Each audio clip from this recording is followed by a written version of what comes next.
Ko bom star. Razmišljam, kaj pomeni beseda star. V slovarju slovenskega knjižnega jezika piše, da pomeni star nekoga v zadnjem obdobju človeškega življenja, starost pa je doba v človeškem življenju od zrelih let do smrti. V glavi mi pozvanjajo tudi besede moje prababice. Mladi starih ne razumejo. Vloga starejšega človeka je težka. Mladi hitimo po svojih poteh in se šele v določeni starosti začenjamo zavedati, da bomo mogoče nekoč tudi mi stari. Pravzaprav si želimo, da bi dočakali starost in želimo si, da bi bila leta lepa.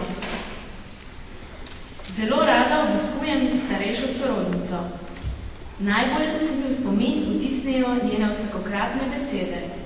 Vstan še malo pri meni, ko nakažem, da se bom poslovila. In ko odidem, zaslišim. Pa kmaj spet pridi. Bom, ji obljubim in res se vedno znova vračam k njej.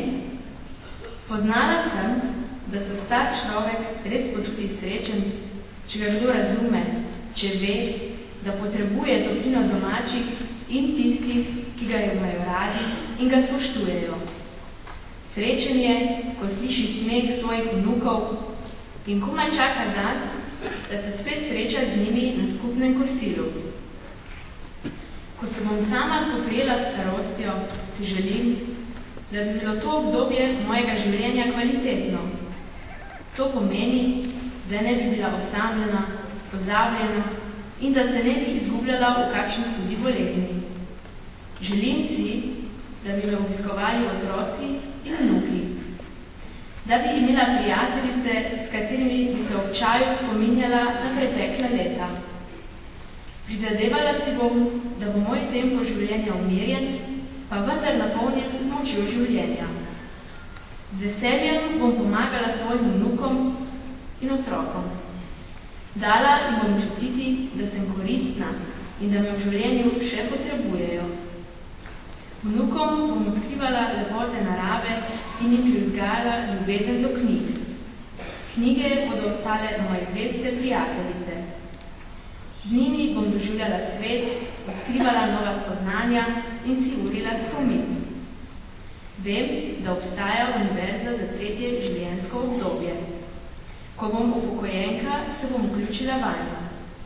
Obnavljala ali pa širila bom svoje znanje in spretnosti na področju likovne umetnosti, jezikov, računalništva ali pa glasbe. Tako se bom izognila prezgodnemu pozabljanju in osamljenosti. Rada bi združila ustvarjalnost in druženje. To človeka bogati.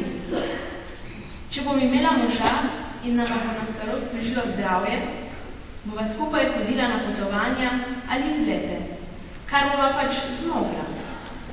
Udeleževala se bova kulturnih in športnih prireditev, hodila na sprehode in skrbela za športno aktivnost, primerno najni starosti in najni zmogljivosti. Vem, da se kakovost življenja starejših oziroma upokojencev v zadnjih letih slabša. Prav bi bilo, da se zamislimo, kako veliko pomoč so le ti mladi. Prihranijo jim denar in čas. To pa pomeni, da ne smemo razmišljati, da smo mladi zaradi starejših, ki prejemajo pokojnino, prikrajšani in da živijo na naših ramenih. Življenje je kot potok, ki teče skozi različne pokrajine. In lahko se zgodi, da naleti na čeri, ki mu prizadenejo bolečine in mu zaustavijo mirno pot. Mnogi ostareli zaradi slabega zdravja ne morejo uresničiti vsega, kar si želijo.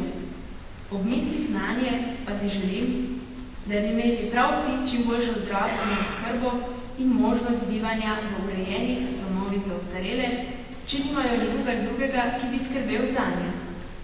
Tudi o preživljanju svoje starosti v domu za ostarele razmišljam. Misel zavedanja me navdaja z neko toploto, kot da nekaj počasi tli in žari. Če spoznaš smisel življenja, najdeš ključ do življenjskega zadovoljstva, ki zares osrečuje. Če veš, kaj v življenju hočeš, ga zagotovo ne boš zapravil.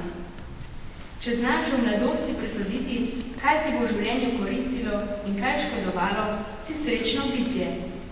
Za uspešno prihodnost je potrebno delati že v sedanjosti.